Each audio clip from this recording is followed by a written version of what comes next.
கட்சி ஆரம்பித்த ஒருத்தர் நான் ஆட்சிக்கு வருவேன்னு சொல்லலாமா? எப்படி ஆரம்பித்த வருஷமே நீ ஆட்சிக்கு வந்துடுவீங்களா? அது ஆணவ பேச்சு இல்லையா? ஒரு அந்த 5 வருஷம் வேலை செய்வாங்களாம், எல்லா ஸ்கீமும் நல்ல ஸ்கீம் கொண்டு வருவாங்களாம், கொண்டு வந்த திட்டத்தை இந்தியா பூரா அவ்வளோ பேரும் காப்பி அடிப்பானாம். ஆனால் நாங்கள் 200 சீட்டு ஜெயிப்போம்னு சொன்னால் அது ஆணவத்தியமா உறுதியாக ஜெயிப்போம் 200 சீட்டு அவ்வளோ பேரும் சொல்ல ஒரு கொடுத்துலையும். இப்போ இன்னைக்கு இருக்கிறவன் ஒத்தையால் வர்றவன் இல்லை, அவன் இங்கே ஊறி 10 வருஷம் ஆகி ஊர்லேருந்து அம்மாவை கூட்டுற அளவுக்கு வந்துட்டான். அம்மா பிள்ளைய பார்த்துக்குது. அந்த வடமாநில தொழிலாளியின் குடும்பம் என்ன செய்யுது? பிள்ளைய 5 வயசில் கொண்டு போய் எந்த ஸ்கூலில் என்ன லாங்குவேஜ் படிக்குது புள்ள? 10 வருஷம் கழிச்சு திராவிட முன்னேற்ற கழகத்தின் ஆட்சி இருக்கும். மாதம் தமிழ் வழி வந்த பிள்ளைக்கு 1000 ரூபா பணம் இருக்கும். அன்னைக்கு 1500 இருக்கும். அதை வாங்க போறவன் யாருன்னா வடமாநில தொழிலாளி. இந்த மாற்றம் நிகழப்போகுதிங்க இன்னொரு 5 வருஷத்துல. அப்புறம் என்ன கண்டுபிடிக்க முடியாது? பிளட் டெஸ்ட் பண்ணி யார் தமிழர் கண்டுபிடிக்க முடியாது. மத்திய தமிழ் ஆராய்ச்சி நிறுவனம் சுதா சேஷையின் தலைமையில் அகத்தியர் நாள் கொண்டாடுறாங்க. அகத்தியர் யாருன்னா தமிழ் இலக்கணத்தை தந்தவரான். அப்ப தொல்காப்பியர் இல்லையா? நான் தொல்காப்பியர் நினைச்சுக்கிட்டு இருக்கேன் அப்படின்னா இப்ப எல்லாத்தையும் அகத்தியர் ஆகிட்டாங்க அவங்க. ஆனா மொத்த சங்கப்பாட்டு எடுத்து பார்த்தா எங்கேயுமே அகத்தியர் பேர் இல்லை. மொத்த தொல்காப்பியம் எடுத்து பார்த்தா எங்கேயுமே அகத்தியர் பேர் இல்லை. ஆனா மெதுவா பின்னாடி ஒன்னொன்னையா அகத்தியர் மேல ஏத்துறாங்க. அகத்தியர் தான், அகத்தியர் தான்.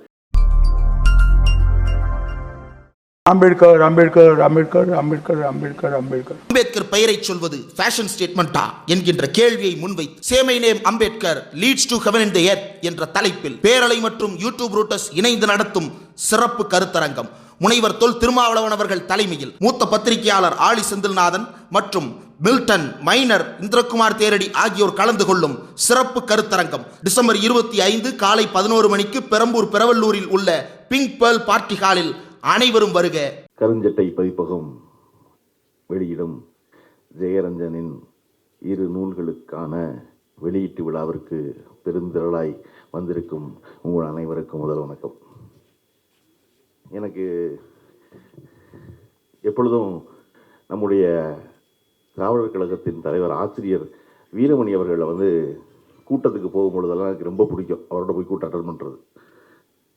ஏன்னா மேடைக்கு வரும்பொழுது ஒரு 6-7 புத்தகம் கையில் எடுத்துக்கிட்டு தான் வருவார் எப்போவுமே. மேடையில் நம்ம பக்கத்தில் உட்காந்துனா ஒரு 6-7 புது புத்தகம் தெரிஞ்சுக்கலாம் அவர்கிட்ட. அந்த பேச ஆரம்பிக்க பிறகு பேசும்பொழுது ஒவ்வொரு நிப்பாட்டி அந்த புத்தகத்தை பெரட்டி இந்த புத்தகத்தில் இந்த பதிப்பகம் போட்டதில் இத்தனை பக்கத்தில் அது சொல்லியிருக்குன்னு சொல்லிட்டு தான் அந்த பேச்சை தொடருவார். ஏன்னா எவனா வாட்ஸ்அப் ஃபார்வர்டு நினச்சக்கூடாதுல்ல, இதெல்லாம் இருக்குப்பா அப்படிங்கிறக்காக சொல்லிகிட்டே இருப்பார். அது ரொம்ப பிடிக்கும் எனக்கு. அதன் பிறகு எனக்கு தெரிஞ்சு இந்த புத்தக வெளியீட்டு விழா தான் மதிவதினி உட்பட யார் வந்தாலும் வெறுமனை பேச முடியாது, கையில் புத்தகத்தை கொண்டு வந்து பெரட்டி பார்த்து சொல்றதுக்கான ஆழமாக இருக்கிற ஒரு புத்தக வெளியீட்டு விழா இந்த விழா தான் நான் நினைக்கிறேன். நம்ம சம்பந்தம் சொன்ன மாதிரி இந்த புத்தகம் ஒரு ஆழமான புத்தகம் அப்படின்றது. அது ஆழமான புத்தகம் தான், ஆனால் ரொம்ப எளிய புத்தகம். எனக்கு இந்த புத்தகம் ரொம்ப பிடிச்சிருந்தது. அந்த புத்தகத்துக்கு முன்னுரை எழுதுவதற்கு தேர்ந்தெடுக்கப்பட்ட 2 பேர் மைக்ரண்ட் ஒர்க்கர்ஸுக்கு எழுதும்போது நம்ம பன்னீர்செல்வம் அவர்களையும், தொழில் வளர்ச்சியை பற்றி எழுத போது வாகன உற்பத்தியில் தமிழ்நாடுன்னு சொல்ல வரும் பொழுது எப்பொழுதும் தமிழ்நாடு இவ்வளோ பெரிய எக்கானமி அடையணும் அப்படின்னு சொல்லி பேசிக்கிட்டே இருக்கிற சம்பந்தம் அவர்களையும் முன்னுரை சொன்னது எனக்கு ரொம்ப பிடிச்சிருந்துச்சு. இந்த மேடையே ரொம்ப பிரமாதமான மேடை. நீங்கள் தமிழ்நாட்டுக்கு திராவிடம் என்ன செய்தது அப்படின்னு கேட்டான்னா அவனுக்கு இந்த மேடையை காட்டும், இதாண்டா செஞ்சிருக்கு அப்படின்னு. என்னன்னா அந்த துறை சார்ந்த பெஸ்ட் ஒருத்தர் இருக்காருல்ல, நம்ம அமலோத்பவநாதனை விட ஒரு சிறந்த ஆள் இருந்துட முடியாது. நீட்டை பற்றி பேசுவோம் சொன்னாங்க இல்லையா, அந்த துறை சார்ந்து பேசுவதற்கு இருந்துட முடியாது. ஜேர்னலிசம் பற்றி பேசுவதற்கு பன்னீர்செல்வத்தை விட ஒரு சிறந்த ஆள் தமிழ்நாட்டில் இருந்துட முடியாது. பொருளாதாரம் பற்றி பேசுவதற்கு ஜெயரஞ்சனும் எளிய விஷயங்களை ரொம்ப மிக எளிமையாக எல்லோரும் கொண்டு போய் சொல்வதற்கு இன்னமும் தன்னுடைய பேராசிரியர் தொழிலையே தொடர்ந்து கொண்டிருக்கும் சுபவீரபாண்டியன் அவர் வாலண்டியர் வாங்கினதெல்லாம் 55 வயசுல. ஆனால் அதுக்கப்புறமும் தொடர்ச்சி தினம் வகுப்பு எடுக்கிறதுல தமிழ்நாடு பூரா போய் எல்லாருக்கும் புரிகிற மாதிரி யாரும் கொட்டாய் விடாமல் அந்த வேலை செஞ்சுட்டு இருக்க பேராசிரியர் சுபவீரபாண்டியன் அவர்களும் வழக்கறிஞர் மதிவதனி அவர்களும் தொழிலதிபர் இவரும் சம்பந்தம் இருக்காருல்ல, அதுதான் தமிழ்நாட்டு திராவிடம் செஞ்சதை நான் நம்புகிறேன். இந்த புத்தகம் ரொம்ப சின்ன புத்தகம். மொத்த கடமை இவ்வளோதான் புத்தகத்துடைய கடமை.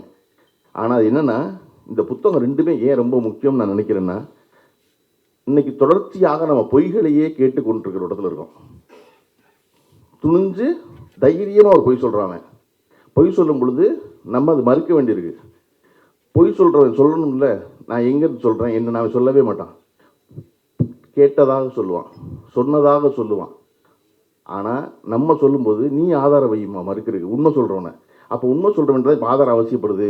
அந்த மாதிரி நேரத்தில் ஜெயரஞ்சன் போட்டவருடைய இந்த புத்தகம் ரொம்ப ஏன் அவசியப்படுதுன்னா, ஒவ்வொன்றிலையும் டேபிள் போட்டு இத்தனை பர்சன்டேஜ் இவ்வளோ இருக்கான், இவ்வளோ வந்திருக்கான், இவ்வளோ சம்பாதிச்சிருக்கான். அதாவது வட மாநிலத்திலிருந்து வடகிழக்கிலிருந்து வேலை செய்ய வந்திருக்கிற ஒருத்தன் அப்படிங்கிற பற்றி மதிவதனை ரொம்ப விரிவாக பேசினாங்க.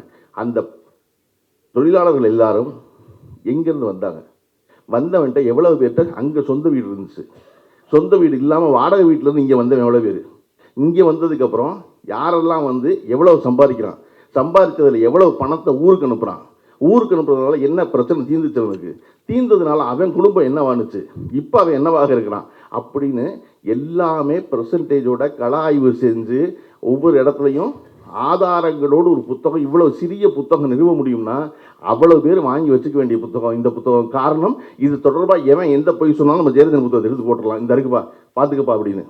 நீங்கள் அந்த நான் வந்து சினிமாவிற்கு வந்து உதவி இயக்குனராக வேலை செஞ்சு படம் பண்ணுறதுக்கான வாய்ப்பு தேடிக்கொண்டிருந்த நேரத்தில் எனக்கு வந்து சத்யஜோதி ஃபிலிம்ஸில் வந்து அவங்க வந்து டிவிஎஸ் பைக்குடைய ஏஜென்சி வச்சுருந்தாங்க தாம்பரத்தில். அப்போ அதுக்கு ஒரு கார்ப்பரேட் ஃபில்ம் பண்ணணும்னு சொல்லி என்னை கூப்பிட்றாங்க. கார்ப்பரேட் ஃபிலிமுக்கும் ஃபீச்சர் ஃபிலிம் பண்ணுறதுக்கு சம்மந்தமே இல்லை. ஆனால் கார்ப்பரேட் ஃபிலிம் பண்ணி கொடுத்தோம்னா பணம் கிடைக்கும், பணம் கையில் வச்சுருந்தோம்னா இன்னும் கொஞ்சம் நாளைக்கு கதை சொல்லி டைரக்ஷன் பண்ணுற வாய்ப்பை தேடலாம், ஸோ பணம் கிடைக்கும். ஏதோ ஒரு ஃபிலிம் தானே பரவாயில்ல, அந்த படம் பண்ணுறதுக்கு போயிட்டேன். போனால் அங்கே வந்து திசை புரியாமல் இருக்குது. மோட்டர் பைக்குங்கிற அதிலே நம்ம வந்து ஆசை கனவு ஏறணும், கிக்கரை உதச்சோம், ஸ்டார்ட் பண்ணோம், ஓட்டணும், பெட்ரோல் தீர்ந்தா போட்டோம், மெயின்னா கீழே, ரிசர்வ்னா மேலே, இதை தவிர வேறு ஒன்றும் தெரியாது மோட்டர் பைக்கை பற்றி. மோட்டர் பைக்கு ஒரு கார்ப்பரேட் ஃபிலிம் எடுக்கணும்னு போனால் ஒன்றுமே புரிய மாட்டேங்குது. அது என்ன உற்பத்தி ஆகிற டிவிஎஸில் உற்பத்தி ஆகிறதுலேருந்து ஏஜென்சி வந்து விற்கிற வரைக்கும் ஒரு படம் எடுக்கணும். யாருக்கு? இந்தியா பூரா இருக்கிற டீலர்களுக்கு போட்டு காட்டுறதுக்கு. பைக் விற்கிறவர் அவர்கிட்ட வாங்குற ஒருத்தருக்கு ஒரு படம் போட்டு காட்ட விரும்புகிறாரு. அதை எடுக்க போகிறவன் யார்? அதை பற்றி எதுவுமே தெரியாத நான். அப்போ தான் நான் முதல்ல பைக் ப்ரொடக்ஷனுங்கிறது என்னன்னு படிக்க ஆரம்பித்தேன். வாகன உற்பத்திங்கிறது என்ன, ஏன் செய்கிறாங்க, எங்கேருந்து இது எப்படி ட்ராவல் ஆகி இங்கே வருது, இதனோட இருக்கிற மிச்ச தொழிலெலாம் என்ன, யாரெல்லாம் இவ்வளவு வேணும் அந்த கார்ப்பரேட் ஃபிலிமுக்கு வேண்டாம், ஆனால் எடுக்கிற எனக்கு தெரியணும்ல, யாரை குறுக்க கேட்டுட்டா. இப்போ இதெல்லாம் வச்சு ஒரு 15 நிமிஷம் படமாக ஸ்கிரிப்ட் பண்ணுறேன். ஸ்கிரிப்டை பண்ணிவிட்டு அது ரொம்ப ட்ரை சப்ஜெக்ட். ஸ்கிரிப்டை பற்றி யாருக்கு சொல்லணும்னா மறுபடியும் டிவிஎஸ் உடைய ஜெனரல் மேனேஜர் சொல்லணும், டிவிஎஸ் உடைய எம்டிக்கு சொல்லணும். ஐயோ அப்படின்ட்டு சரி பரவாயில்ல அதனால என்ன அப்படின்ட்டு அந்த 20 நிமிஷம் ஸ்கிரிப்டை ரெடி பண்ணிவிட்டு போனால் வந்து கான்ஃபரன்ஸ் ஹாலில் வந்து அவ்வளோ பேர் கோட்டு சூட்லாம் போட்டு சுற்றி ஒரு 15 பேர் உட்காடுறாங்க. யாருன்னா டிவிஎஸ் உடைய ஆல் இந்தியா ஹெட்டில் ஆரம்பித்து தமிழ்நாடு ஹெட்டு அப்படின்னு எல்லாரும் சேல்ஸில் இருக்கிற மார்க்கெட்டிங்கில் இருக்கிற அவ்வளோவும் வெறும் இருக்காங்க ஒரு 15 பேர். நான் மனசுக்குள்ளே நம்ம படிச்சிட்டோம், நமக்கு தெரியும், இப்போ 2 வீலர் ப்ரொடக்ஷன் தெரியும், இதை இவங்களுக்கு சொல்ல போகிறோம் அப்படி நான் முடிவு பண்ணது. இந்த 15 பேருக்கு ஒன்றும் தெரியாது. அப்படி முடிவு பண்ணிவிட்டு சார் ஓப்பன் பண்ணால் சலசலன்னு ஓடுற ஒரு நீரோட குளித்தலை மாதிரி ஒரு ஊர் அப்படின்னு ஆரம்பித்து ஒரு 20 நிமிஷம் கதையை சொல்லிட்டேன். இதெல்லாம் நடக்க போகுதுன்னு சொல்லி முடித்தோடனே அப்போ வந்து சீனிவாசன் ஒருத்தர் இருந்தார், அவர் தான் ஆல்ரெடி ஆகிட்டா இருந்தார். அவர் திருச்சு கைதிட்டு என்னை கட்டி பிடிச்சிட்டு பைக் விற்கிறதே வேலையாக இருக்கோம், நாங்கள் எங்களையே இவ்வளோ சுவாரஸ்யம் இந்த கதையை சொல்லிட்டேப்பா, ரொம்ப நல்லா இருக்குப்பா அப்படின்னாரு.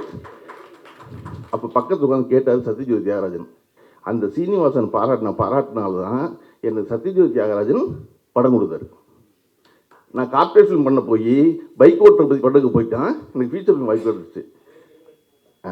அது ரொம்ப முக்கியம் என்னென்னா, நம்ம மட்டும்தான் ஒரு வேலையை செய்ய போனால் அதை பற்றி தெரிஞ்சுக்கணும், அதை பற்றி படிக்கணும், அதை ஒழுங்காக செய்யணும் அப்படின்னு நினச்சி இவ்வளோ மெனக்கெட்டு வேலை செய்யணும்.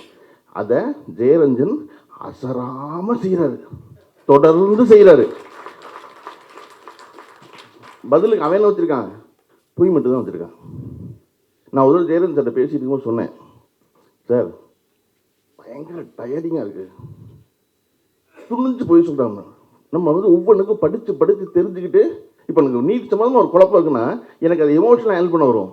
ஆனால் அதை ப்ராப்பராக சொல்லணும்னா மறுபடியும் அமர் போன டாக்டர் பேசுனதையோ எழுதுனதையோ எடுத்து படித்து போக வேண்டியது இருக்குது.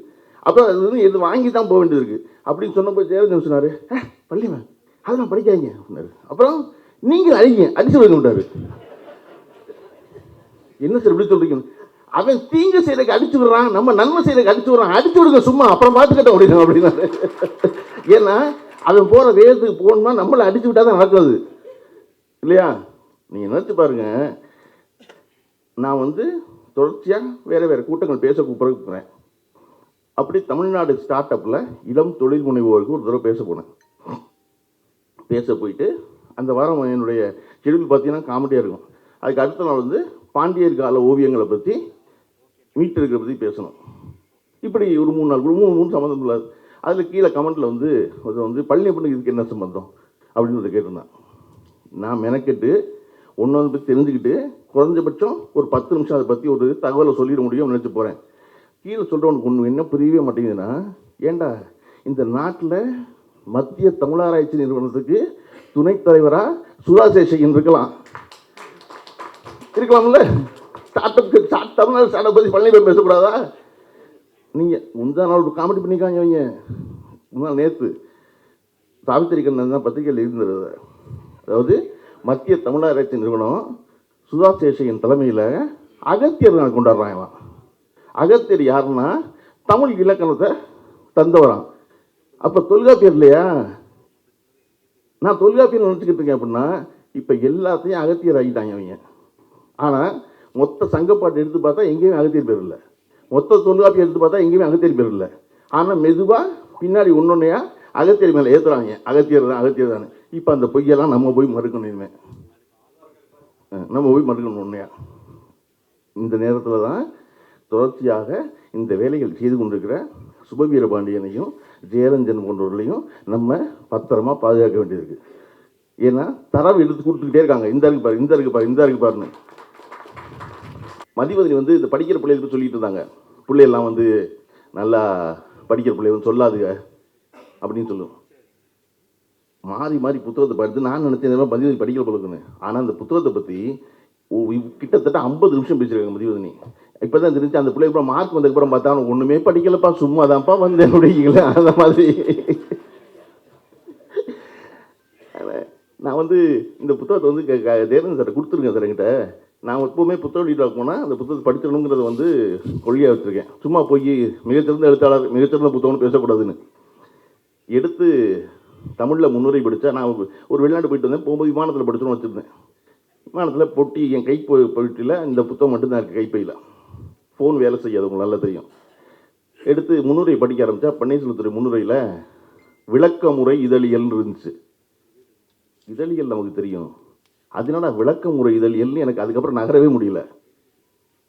கீழே தொடர்ந்து போய் கீழே தூரம் போய் பார்க்குறேன், விளக்கமுறை இதழியலின் 2 கூறுகள் என்னென்னு இருக்குது. என்னடா விளக்கமுறை இதில் என்ன விளங்கலையேன்ட்டு புத்தகத்தை மூடிட்டேன் ஃபார்வேர்டில் முன்னுரையிலேயே. இப்போ ஃபோன் வேணும் நமக்கு, எல்லாத்தையும் என்ன பழகிருக்கோம், ஏதாவது தெரியலன்னா உடனே ஃபோன் எடுத்து தேடணும். கையில் ஃபோன் இல்லை, தேட முடியாது. இங்கிலீஷ் காப்பி ஒன்று இருக்குது, அது வந்து லக்கேஜில் போட்டேன். நம்ம தமிழில் படிக்க போகிறோம், இங்கிலீஷ் புத்தகத்தை படிக்க வேண்டியது இல்லையா, லக்கேஜில் கிடக்கு. இப்போ ஏர்போர்ட்டில் இறங்கின உடனே பண்ண வேலை, டேகை வெட்டி அந்த லக்கேஜை பிரித்து டாக்ஸியில் ஏறுறதுக்குள்ளே உள்ளே கையை விட்டு அந்த இங்கிலீஷ் புத்தகத்தை தேடி எடுத்ததான். அந்த டாக்ஸி டிரைவர் பயங்கர பழைய பையன் போல இருக்குது, ஒரு நிமிஷத்துக்கு கூட விண்ணடிக்க மாட்டேங்க. நான் டாக்ஸியில் ஏறணும்னு புத்தகத்தை எடுத்துட்டாங்க. இப்படி எனக்கு மண்டபுரா விளக்கமுறை இதழியல் மட்டும்தான் இருக்குது. அது எடுத்து இங்கிலீஷில் எடுத்து பார்த்தோன்னு தான் விளக்கமுறை இதழியல் என்பது எக்ஸ்பிளனேட்டரி ஜேர்னலிசம்னு இருக்கு. இது எக்ஸ்பிளனேட்டரி ஜேர்னலிசம்னு கிளியராக இருக்குது. இந்த புத்தகம் ரொம்ப முக்கியமான காரியம் என்ன செய்யுது அப்படின்னா, என்னை போன்றோருக்கு படிப்பதற்கு ஆங்கிலமும் தமிழும் அருகருகே வைத்து கொண்டு படிப்பதற்குல்ல, அது வந்து மிகச்சிறந்த மகிழ்ச்சி எனக்கு இந்த புத்தகம் அப்படி அமைஞ்சது தான். அவர் எழுதுனது இங்கிலீஷில், தமிழில் மொழிபெயர்த்திருக்காங்க. கருஞ்சட்டை பதிப்பதற்கு அதற்கு முதல்ல பெரிய நன்றி சொல்லணும். இந்த வேலை ஒரே நேரத்தில் 2 புத்தகத்தை கொண்டு வந்திருக்குல்ல, தமிழ் இங்கிலீஷ் 2லையும் அது கொண்டு வந்தது. நம்ம தமிழில் நிறைய வார்த்தைகள் நம்ம தமிழ்லாம் படித்தா நினச்சிக்கிட்டு இருக்கோம், ஆனால் தெரிய மாட்டேங்குது. இங்கிலீஷில் சொன்னால் கொஞ்சம் ஈஸி மாதிரி தெரியுது இல்லையா, தமிழ் தெரிய மாட்டேங்குது. வட மாநில தொழிலாளர் வந்ததை பற்றி பேசுகிறோம், விரிவாக பேசுது. அதில் தம்பியை வந்துட்டாங்க எல்லாரும். வந்தவன் என்ன செஞ்சான், 5-6 பேராக பேச்சுலராக சேர்ந்துருந்தான். இருந்து ஊரில் ஒரு 20,000 ரூபா கடன், அதை அடைச்சோன்னா என்ன செய்கிறான், இங்கேயே வந்த இன்னொரு வடமாநில தொழிலாளியான ஒரு பொண்ணை பார்த்து கல்யாணம் பண்ணிக்கிட்டுறான். அல்லது அங்கேருந்து பொண்ணை கல்யாணம் பண்ணி கூட்டு வர்றான், கூட்டு வந்த பொண்ணை பியூட்டி பார்லரில் சேர்த்து விட்டுறான் வேலைக்கு. 2 பேரும் வேலைக்கு போகணும், குழந்தை பிறந்துருது. இப்போ 2 பேரும் வேலைக்கு போனால் குழந்தைய பார்த்துக்கணும், மறுபடியும் அங்கேருந்து அம்மாவை வர வைக்கிறான். இப்போ இன்றைக்கி இருக்கிறவன் ஒத்தையால் வர்றவன் இல்லை, அவன் வந்து இங்கே ஊறி 10 வருஷம் ஆகி ஊர்லேருந்து அம்மாவை கூட்டுற வேலைக்கு வந்துட்டான். அசோக் பில்லர் சரவணபவனில் ஒரு தம்பி இருக்கான், அவன் வந்து டேபிள் துடைக்கிறதுக்கு வந்து 15 வருஷத்தில் சூப்பர்வைசர் ஆகிட்டான். அவன் நல்லா அனுப்பான், வாங்க அப்படிமா, அவன் அண்ணாச்சியே கூப்பிட்ற மாதிரி இருக்கும். அவன் தோல் நிறம் மட்டும்தான் அவனுக்கு மாற்றிட்டு சொல்லி, மற்றபடி அது ஸ்லாங்கிங் எல்லாம் இப்படி ஆகிட்டான். அந்த மாதிரி இப்போ அம்மாவை கூட்டுற இடத்துக்கு வந்துட்டான். அம்மாவை கூட்டு தான் அம்மா பிள்ளைய பார்த்துக்குது. அந்த வடமாநில தொழிலாளியின் குடும்பம் என்ன செய்யுது, பிள்ளைய 5 வயசில் கொண்டு போய் எந்த ஸ்கூலில் என்ன லாங்குவேஜ் படிக்குது பிள்ளை, 10 வருஷம் கழிச்சு திராவிட முன்னேற்ற கழகத்தின் ஆட்சி இருக்கும், மாதம் தமிழ் வழி வந்த பிள்ளைக்கு 1000 ரூபா பணம் இருக்கும், அன்னைக்கு 1500 ரூபா இருக்கும், அதை வாங்க போகிறவன் யாருன்னா வடமாநில தொழிலாளி. இந்த மாற்றம் நிகழப்போகுதிங்க இன்னொரு 5 வருஷத்தில். அப்புறம் என்ன கண்டுபிடிக்க முடியாது, பிளட் டெஸ்ட் பண்ணி யார் தமிழர்னு கண்டுபிடிக்க முடியாது. நான் வந்து நம்மால் எங்கே இருப்பான், நம்மால் வெளிநாட்டில் இருப்பான். அது இந்த புத்தகம் பேசுது. இந்த புத்தகம் ரொம்ப அழகு. என்னென்னா, நான் கார்ப்பரேட் ஃபில்ம் பண்ணும்போது கதை சொன்னேன்னு சொல்லல இல்லையா, அப்படி ஜெயரஞ்சன் வெறுமனை வந்து டேட்டா மட்டும் கொடுக்காம அதுக்குள்ள நிஜ வாழ்க்கையில் இருக்கிற கதைகள் சொல்கிறாரு கலா ஆய்வா. அதில் 2 விஷயம் எனக்கு ரொம்ப ஈர்த்துச்சு. இம்ரான் ஒருத்தன் உத்தரப்பிரதேசிலேருந்து வர்றான், வந்தவன் ஒரு நாள் கூலி 250 ரூபாய்க்கு வேலைக்கு சேர்றான். 180 ரூபாய்க்கு சேர்ந்தவன் 80 ரூபாய்க்கு சேர்ந்தவன் அப்புறம் 250 ரூபாய் வெல்டரு. மாத சம்பளம் கிட்டத்தட்ட 7500 ரூபா. அதே நேரம் ராமகிருஷ்ணன் ஒரு தம்பி நம்மளு கரூர்லேருந்து கிளம்பி வெல்கியம் சேர்றான் ட்ரெயினியா, அவனுக்கு சம்பளம் 7000 தான். உத்தரப்பிரதேசம் வந்தவனுக்கு 7500, இவனுக்கு 7000. ஆனால் 7 மாத ட்ரெயினிக்கு அப்புறம் கரூரில் இருந்த ராமகிருஷ்ணன் சம்பளம் 25000 ஆயிடுது. இவனுக்கு இம்ரானுக்கு உத்தரப்பிரதேசம் இம்ரானுக்கு கடைசி வரைக்கும் 7500 ரூபாவே இருக்குது. அந்த 7500 பணம் சேமிச்சு 50000 ரூபாய் மிச்சம் பிடிச்சி அக்காவுக்கு கல்யாணம் பண்ணி முடிச்சதுக்கப்புறம் வேலை பார்த்த ஃபேக்ட்ரியில் வெல்ட்ரா வேலை பார்த்த ஃபேக்ட்ரியில் ஒரு தகராறு ஏற்பட்டு சண்டை வந்து வெளியேறிடுறான். வெளியே போனால் அவங்க கூட உட்காந்து சப்பாத்தி போட்டுருந்த பையன் சொல்கிறான், சும்மா தான் உட்காந்துருக்கேன், கன்ஸ்ட்ரக்ஷன் கம்பெனிக்கு வாங்கினான். எனக்கு என்ன ஒன்றும் வாங்க தெரியாது, பெயிண்டர் வேலை செய்யி அப்படிங்கிறான். இம்ரான் வெல்ட்ரா இருந்த ஒரு இம்ரான் பெயிண்டர் வேலைக்கு போயிடுறான். அவனுடைய நல்வாய்ப்பா அவன் எந்த கான்ட்ராக்டர் வேலை பார்த்தானோ அந்த கான்ட்ராக்டருக்கு ஒரு மாபெரும் பெயிண்ட் அடிக்கிற கான்ட்ராக்ட் கிடைக்கிது. அவருக்கு உடனடியாக 50 பெயிண்டர் வேணும். யார் 50 பெயிண்டரை கூட்டுருவா அப்படின்னா இம்ரான் ஊர்லேருந்து, நானே பெயிண்டர் ஆகிட்டேன் வாங்கடா, உத்தரப்பிரதேசம் 40 பேரை இறக்குறான். கொண்டு வந்து இறக்குனா இப்போ அவன் சப்கான்ட்ராக்டர் ஆகிட்டான் இம்ரான். இப்போ அவர் தனியாக பெயிண்டிங் வேலை இருக்கிறாரு. இம்ரானுடைய மாத சம்பளம் மாத வருமானம் இப்போ கிட்டத்தட்ட 30000 ரூபாய் இருக்குது. இப்போ ஹாப்பியாக இருக்கார் இம்ரான் தமிழ்நாட்டில், ஒன்றும் பிரச்சனை இல்லைன்னு. ஆனால் நம்ம ராமகிருஷ்ணன் என்னன்னா, அவங்க ட்ரெயினியாக முடித்து 20000 சம்பளம் வாங்கி அங்கேருந்து அடுத்த படித்து வெளிநாடு போயிட்டான். இதை வந்து இந்த புத்தகம் பேசிக்கிட்டே இருக்கு. அங்கே வந்த ஒருத்தர் என்ன செய்கிறான், இங்கேருந்த ஒருத்தர் என்ன செய்கிறான், இப்போ இவனுக்கு எவ்வளோ இருந்துச்சு அவனுக்கு எவ்வளோ இருந்துச்சு, எவன் வீட்டை விற்று இங்கே வந்தான் வேலை செய்ய, நம்மால் என்ன செஞ்சான் அப்படின்னு உங்களுக்கு வடமாநில தொழிலாளர் பற்றி இருக்க பார்வையும் தமிழ்நாட்டில் வாகன உற்பத்தி பற்றி இருக்க பார்வையும் முழுமையாக மாற்றும். நம்ம எல்லாரும் எல்லாத்தையும் தெரிஞ்சுக்க முடியுமா, தெரிஞ்சிக்க வேண்டிய அவசியம் இருக்கா, தெரிஞ்சுக்கிறோமா அப்படின்னா இல்லை. திரும்ப திரும்ப புத்தகம் படிக்கணும் ஏன் சொல்கிறோம், எல்லாவற்றையும் பற்றி கொஞ்சம் கொஞ்சம் தெரிஞ்சுக்கலாமே. எனக்கு ஜெயரஞ்சனுக்கு ஃபோன் பண்ணுறேன்னா ஜெயரஞ்சன் ஃபோன் பண்ணாருன்னா பல சமயம் நான் எடுக்க மாட்டேன். ஏன் எடுக்க மாட்டேன்னா என் தந்தைக்கு அடுத்தபடியாக எப்போ ஃபோன் பண்ணாலும் எடுத்த உடனே ஒருத்தர் என்ன சொல்லணும், ஹலோ தானே சொல்லணும், ஹலோ தான் பழக்கம் இல்லையா, வணக்கம் சொல்லலாம், ஹலோ சொல்ல மாட்டோம்னா. எடுத்த உடனே ஜெயரஞ்சன் வணக்கம் ஜெய அப்படிப்பேனா, அவர் என்ன புத்தகம் அப்படிம்பாரு. அவருக்கு புத்தகம் பேர் சொல்லணும், புத்தகம் சொல்லுன்னா இன்னும் அது படிச்சுட்டு இருக்கீங்க அப்படிப்பாரு. எங்கள் முதல் தாங்க ஃபோன் பண்ணீங்க 2 நாள் எப்படி முடிக்கிறது, இல்லை அது என்னங்க 2 நாளைக்கு மேலே படிக்கிறீங்க, சரி அப்புறம் வேறு பேசுவார்னு வச்சுங்களேன். என் தந்தை இன்னைக்கு வரைக்கும் ஃபோன் பண்ணாருன்னா, நான் சென்னைக்கு வந்து 30 வருஷம் ஆச்சு, எப்போ ஃபோன் பண்ணாலும் என்ன புத்தகம் படித்தேன் பாரு. படிக்காத என் தந்தை ஒவ்வொரு முறையும் ஃபோன் பண்ணும்போது என்ன புத்தகம் படித்தேன்னு கேட்காம முடிச்சதே இல்லை ஒரே ஆளில். அவருக்கு ஏதாவது புத்தகம் சொல்லணும், இந்த புத்தகம் நான் படித்தேன், அந்த புத்தகத்தை பற்றி பேசுது, என்ன சொல்லுது புத்தகம் அப்படிம்பார், என்ன பேசுனேன் அதுக்கப்புறம் அவருக்கு சுவாரஸ்யம் தட்டினா எனக்கு ஒன்று வாங்கி அனுப்பும்பார், அதில் நான் ஒன்று வாங்கிக்கிறேன் பார். அப்படி என் தந்தைக்கு நிகராக தந்தையை போல ஒவ்வொரு தடவையும் ஃபோன் பண்ணும் போதெல்லாம் என்ன புத்தகம் எழுதுங்க கேட்பார். அந்த புத்தகம் படித்து முடிக்கலாம், ஃபோன் எடுக்க மாட்டேன். ஐயோ வேண்டாம் அப்புறம் பேசிக்குவோம் ஜெயரஞ்சன். ஜெயரஞ்சன் வந்து மதியதனி சொன்னாங்க இல்லையா, ஜெயரஞ்சனை வந்து எனக்கு ரொம்ப நீண்ட காலமாக தெரியாது. பன்னீர் சார் வந்து கிட்டத்தட்ட 20 வருஷமாக தெரியும் சொல்லியிருந்தீங்க. 2005 வந்து ஒரு இதுக்காக போனோம், அப்போ தான் நெருக்கம் பழக வாய்ப்பு கிடைச்சு. ஜெயரஞ்சனோட 20 ஆண்டு காலம் நட்பாக இருக்காங்கன்னு மாபெரும் சாதனை. அதுக்கே பன்னீர்செல்வத்தை முதல்ல பாராட்டணும் நம்ம. ஏன்னா ஜெயரஞ்சன் வந்து எந்த கணமும் எந்த பக்கம் பாய்வாரனே தெரியாது. நான் இப்போ பேசுகிறேன், மதிவதனி இவங்களும் பேசுகிறாங்க, எல்லாம் பேசும்போது ஜெயரஞ்சனாக என்னை தொடர்பு கொண்டு என்னை பாராட்டினாங்க. நான் அவர்கிட்ட கற்றுக்கிட்ட விஷயம் அது. அவங்களா நான் ஜெயரஞ்சன் எனக்கே பேச போகிறேன்னா ஃபோன் பண்ணி நல்லா பேசுங்க சார்னு. ஆனால் அவர் எனக்கு ஃபோன் பண்ணி ரொம்ப நல்லா பேசுகிறப்பா நீ அப்படி ஆரம்பித்தார். எனக்கு அவர்கிட்ட என்ன ரொம்ப பிடிச்சதுன்னா, மதுரை சொன்ன மாதிரி நம்ம குணா, கார்த்திகேயன் இவங்கெல்லாம் வந்து ஒரு மாதிரி டெலிவிஷனில் வந்து அவரை கரெக்டாக கையாண்டுருவாங்க. இந்த தெரியாத ஆள் புதுசாக மாட்டிக்குவான்ல அப்படிம்பாரு, அவன் அதிலே பாதி பம்மிடுவான் அதுக்கே அப்படிம்பாரு. அதுக்குன்னா இப்போ என்ன பதில் சொல்கிறதுக்கு அப்படின்னு அது தெரியுமா சிவர் அவர். அவன் கேட்க வேண்டிய கேள்வி இவரே கேட்பாரு, நீ என்ன கேட்கணும்னா அப்படின்னு சொல்லுவார். அவன் அப்படிமா அதுக்கு இவரே பதில் சொல்லுவார் திருப்பி. இப்போ அவனுக்கு வந்து என்ன கேள்வி கேட்கணும்னு சொல்லி அதுக்கு பதில் சொல்லிட்டு கிளம்பி வருவார் இவர். எனக்கு இந்த கோவிட் காலத்தில் வந்து ஒரு 5 வருஷத்துக்கு முன்னாடி நம்ம வந்து வெற்றிகரமான 5வது ஆண்டில் இருக்கோம் லாக்டவுனில். இந்த மாதம் தான் முதல்ல லாக்டவுன் போட்டது ஃபஸ்ட்டு சைனாவில். நமக்கு இன்னும் 2 மாதம் இருக்குது. அடுத்த பிப்ரவரியில் நிறையா நடந்தது என்ன. அப்போ லாக்டவுன் பீரியட் அப்போ டெய்லி வந்து ஒரு அரசு அதிகாரி, அதிமுக ஆட்சியில் எப்போவுமே வந்து சிக்கல்னு அவங்க வரமாட்டாங்கல்ல, அதிகாரி முன்னாடி தெளிவாங்க. அந்த அம்மா தான் வந்து டெய்லி பேசுகிறாங்க இவர் டெலிவிஷனில். அந்த மாதிரி பேசுது, அது யாருக்கு அது ஐஏஎஸ் தானே, ஓட்டு வாங்கினவங்க போனால் அவன் வர மாட்டானா? இல்லை சார் ஐஏஎஸ். என்ன ஐஏஎஸ்? அந்த வருஷம் பரீட்சையில் முதல் மார்க் வாங்கினா அவ்வளோதானே அப்படின்னு என்னால் மறக்கவே முடியாது. அதாவது ஐஏஎஸ் ஒன்றும் தகுதி இல்லை. அந்த வருஷம் பரீட்சை 500 பேரில் முதல் மார்க் வாங்கினவன் அவ்வளோதான். அந்த வருஷம் முதல் மார்க் 10 மார்க்குன்னு அவன் தான் ஐஏஎஸ். அதை போகிற போக்கில் என்ன ஐஏஎஸ் அந்த வருஷம் பரீட்சையில் முதல் மார்க் வாங்கினவன் அவ்வளோதானே அப்படி அப்படின்னாரு. அந்த மாதிரி ஒரு சட்டார்னு ஒரு தெரிப்பில் ஒருத்தன் ஒதுக்குறது இருக்குல்ல, அது ரொம்ப அவசியம். அப்போ தான் அவன் சும்மா இருப்பான். இல்லைன்னா வாட்ஸ்அப் ஃபார்வர்டு சொல்லிகிட்டே இருப்பான். எவ்வளவு தைரியமாக இன்றைக்கி வந்து சொல்ல முடியுது பாருங்கள். 200 தொகுதிகளில் திமுக டெபாசிட் இருக்குங்கிறானே சொல்ல முடியுதில்ல, சொல்ல முடியுதில்ல.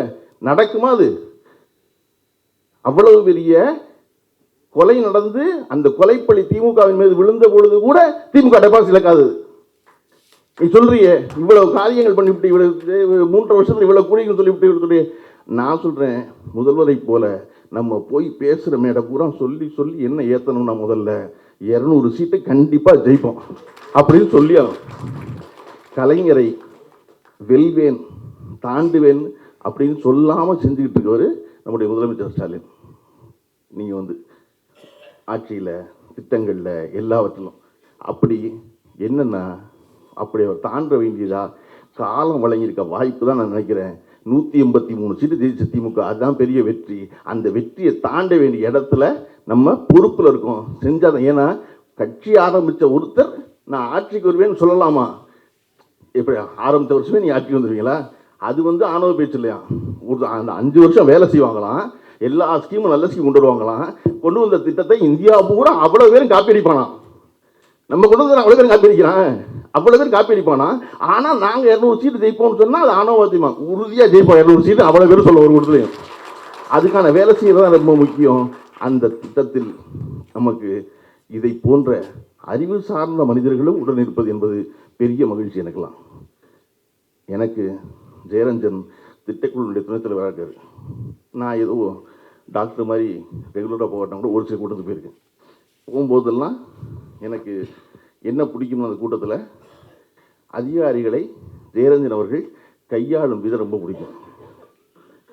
கிளியராக டு த பாயிண்ட் இல்லை, இது வேணும், இது எப்போ செய்வீங்க, எது என்ன நடக்கும் அப்படின்னு கொண்டு தொடர்ந்து ரிகரஸாக அதை பற்றி பேசிகிட்டே இருக்குல்ல, அது ரொம்ப பிடிக்கும். ஜெயரஞ்சன் போன்றோர் இதை போன்ற அரசுக்கு உதவி செய்யும் பொறுப்புகளில் இருந்து வந்து மக்கள் மன்றத்தில் நின்று சட்டசபைக்குள்ளேயும் போகணும்னு நல்லா விரும்புகிறேன். ஏன் தெரியுமா? சட்டசபைக்குள்ளே வெறுமன ஆளாக போனால் பாராளுமன்றம் போகலாம், எங்கே வேணாலும் போகலாம், வச்சுக்கோங்க, எங்கே வேணால் போகலாம். ஆனால் மக்கள்கிட்ட ஓட்டு வாங்கி போகணும். எதுக்காக போகணும்னா, இந்த அதிகாரி ஒருத்தர் இருக்கான்ல, அதிகாரி என்ன நினைப்பான்னா, கடைசி வரையும் நம்ம அதிகாரி அப்படின்னு நினைப்பான். அந்த அதிகாரியை பற்றி தெரிஞ்ச ஒருத்தர் இருக்கார்ல, அப்புறம் உள்ளே இருக்கும்போது அவர் என்ன சொல்லுவார், இப்போ ஜெயலலிதன் போய் நிற்கிறாரு, ஒரு ஐஏஎஸ் என்ன சொல்லுவார், வந்து நிற்பார், நின்னா ஜெயலலிதன் பார்வை பார்ப்பார். பார்த்தா அது அதிகாரிக்கு என்ன வந்துருமா மைண்ட் வாய்ஸு, நீ யாருன்னு எனக்கு தெரியும், நான் யாருன்னு உனக்கு தெரியும், தெரிஞ்சு தான் ஏன் வந்திருக்கேன் அப்படின்னு ஜெயலலிதன் சொல்வதாக அவர் நினைச்சுக்குவார். அதை போல் இருப்பது ரொம்ப முக்கியம். அந்த வேலைகளை நம்ம தொடர்ந்து செய்யணும். பன்னீர்செல்வம் வந்து பாக்கியராஜ் அவர்களைப் போல தன்னை தாழ்த்தி காமெடி பண்ணி சொன்னார். பன்னீர்செல்வத்தை போல மிக எளிதாக புரியும்படி எழுதும் இன்னொரு ஆள் ஆங்கிலத்தில் எழுதுறதுக்கு வந்துட முடியுமா இல்லை? அதே சமயம் ஒரு சுவாரஸ்ய வொக்காபுலரியோட. இன்றைக்கி அவர் பேசிக்கிட்டு இருக்கும்போது அக்ரேரியன் ஏஜ் 2 தடவை குறிப்பிட்டார். அதோடைய முன்னுரையில் அக்ரேரியன் ஏஜ் இருந்துச்சு. அவருடைய முன்னுரையில் அக்ரேரியன் ஏஜுங்கிற படித்து தான் நான் வந்து அக்ரேரியன் ஏஜ்னா வேளாண் சமூகமாக ஒரு குடி மாறுகிறது அப்படிங்கிற அர்த்தங்கிறத நான் வந்து பன்னீர்செல்வத்துடைய கட்டுரை படித்தா தெரிஞ்சுக்கிறேன். நான் மிக எளிதாக எனக்கு புரியுது, ஆனாலும் அதன் மூலமாக ஒரு புதிய சொல்லணும்னு தெரிஞ்சுக்கிறேன். அப்படிங்கிறத நான் சிறந்த எழுத்து இல்லையா? அப்படி பேரஞ்சனுடைய தோழர்கள் அனைவரும் கூடியிருக்கும் இந்த நேரத்தில் அவருடைய இந்த 2 புத்தகத்தை வெளியிட வாய்ப்பு கிடைத்ததுக்கும் அதை பற்றி பேசுவதற்கு வாய்ப்பு அமைந்ததற்கு மகிழ்கிறேன். இன்றைக்கி எதிர்பாரா விதமாக துணை முதலமைச்சரும் அமைச்சர் ராஜா அவர்களும் வர முடியாமல் கூட்டத்தில் மாட்டிக்கிட்டாங்க. வருவாங்க எதிர்பார்த்துருந்தது. வந்திருந்தாங்கன்னா இந்த சபை முழுமையடைஞ்சு நினைக்கிறேன். அதனால ஒன்றும் இல்லை, ஜெயரஞ்சன் மறுபடியும் கலாய்வு பண்ண தான் போகிறாரு, மறுபடியும் புத்தகம் எடுத்து தான் போகிறாரு. அந்த புத்தகத்தை வெளியிடுறதுல திராவிட முன்னேற்ற கழகத்தின் துணை முதலமைச்சர் அதிகம் மகிழ்வார். அந்த வேலையை மிக சீக்கிரமாக 1 மாதத்துக்குள்ளே கருஞ்சட்டை பதிப்பகமே செஞ்சிடணும்னு வாழ்த்தி விடைபெறேன். நன்றி, வணக்கம்.